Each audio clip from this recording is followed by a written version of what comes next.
பக்தியும் பாடலும் YouTube channel நேயர்களுக்கு அன்பு வணக்கங்கள். ஆயுள் முழுவதும் எவ்வித குறையும் இன்றி வாழ்வதற்கு ஓத வேண்டிய தேவார பதிகம். துஞ்சலும் துஞ்சலில்லாத போழ்தினும் என தொடங்கும் திருஞான சம்பந்தர் தேவாரம். பண் காந்தார பஞ்சமம், ராகம் கேதார கவுளை, தலம் சீர்காழி.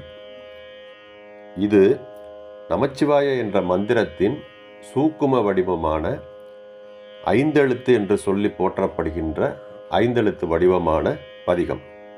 திருச்சிற்றம்பலம். துஞ்சலும் துஞ்சல் இல்லாத போழ்தினோ நெஞ்சகம் நைந்து நினைமின் நாள்தோறும் வஞ்சகமற்றடி வாழ்த்த வந்த கூற்று அஞ்ச உதைத்தன அஞ்செழுத்துமே. மந்திரம்